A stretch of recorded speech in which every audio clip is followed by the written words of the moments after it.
श्री ओम श्री ओम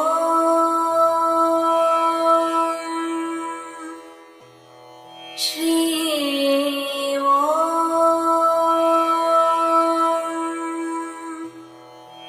श्री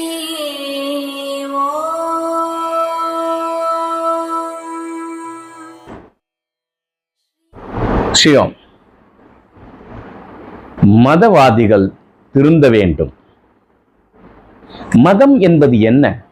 மதம் என்பது வாழ்வியல்.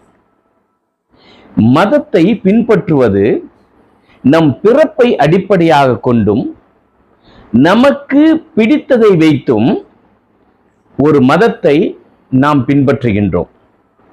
மதம் நமக்கு என்ன செய்கின்றது? மதம் நம்மை நல்வழிப்படுத்துகின்றது. மதம் என்ன போதிக்கின்றது? மனித நேயத்தை போதிக்கின்றது. இதுதான் மதம். மதத்தை பின்பற்றுகின்ற மதவாதிகள் எப்படி இருக்க வேண்டும்? அந்த மதம் சொல்லித் தருகின்ற விஷயத்தை பின்பற்றுபவர்களாக இருக்க வேண்டும். முதலிலே மனிதனாக நடந்து கொள்ள வேண்டும். மனிதாபிமானம் மிக்கவர்களாக இருக்க வேண்டும். இதுதான் மதங்கள் நமக்கு சொல்லிக் கொடுக்கின்றது. உண்மையில் மதங்கள் அப்படி இருக்கின்றதா?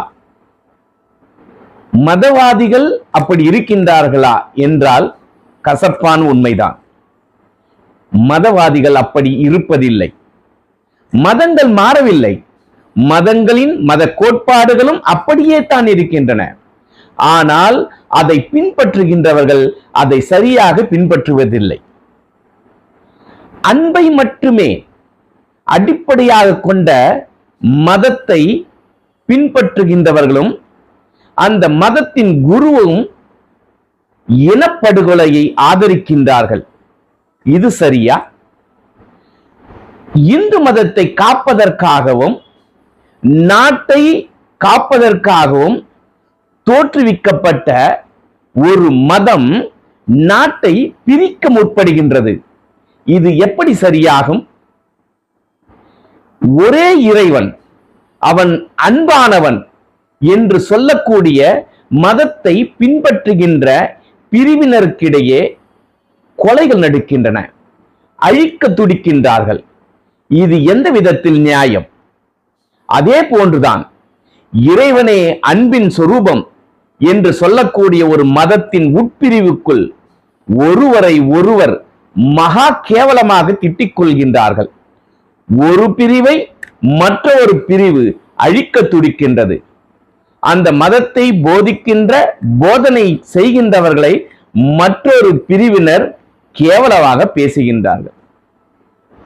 இதே நமது இந்து மதத்திலும் பல பிரிவுகள் இருக்கின்றன. அந்த பிரிவின் உள்ளே சென்று பாருங்களேன், பல பிரிவுகள் இருக்கின்றன. இந்த பிரிவுக்குள் ஒற்றுமை இருக்கின்றதா என்று பார்த்தால் நிச்சயமாக இல்லை. இப்போது சமீபத்திலே பார்த்த ஒரு நிகழ்ச்சி மனம் வேதனை கொள்கின்றது. நான் சிறிய வயதிலிருந்து அதை நான் பார்க்கின்றேன். ஒரு பிரிவின் உட்பிரிவுக்குள் மிகப்பெரிய சண்டை.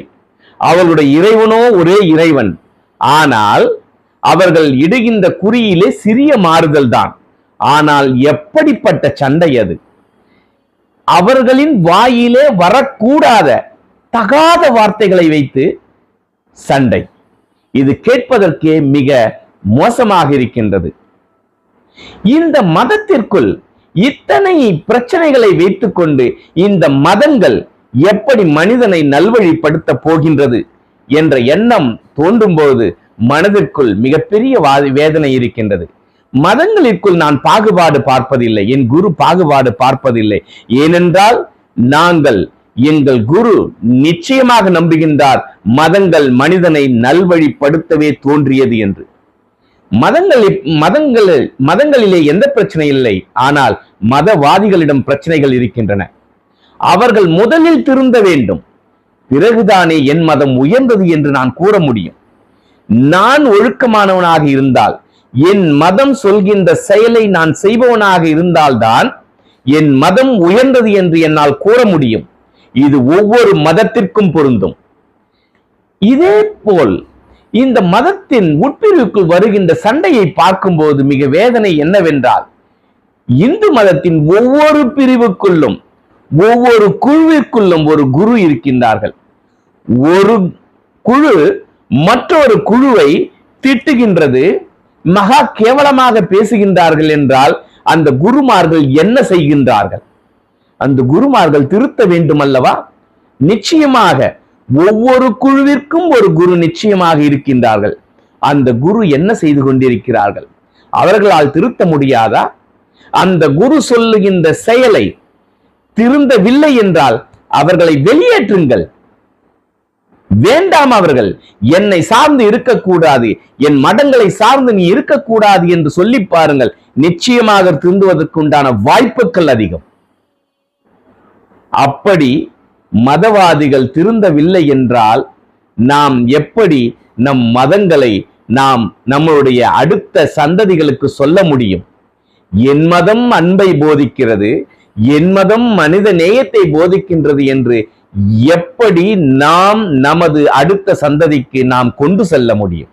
எனவே ஒவ்வொருவரும் இதை மனதிலே நினைத்து, அது எந்த மதமாக இருக்கட்டும், அவர்கள் மனித நேயத்தை வளர்த்து கொண்டு பிறகு அவரவர் மதத்தை வளர்க்க முற்பட்டால் மிகவும் நன்றாக இருக்கும் என்பது எனது வேண்டுகோள். ஸ்ரீயோ.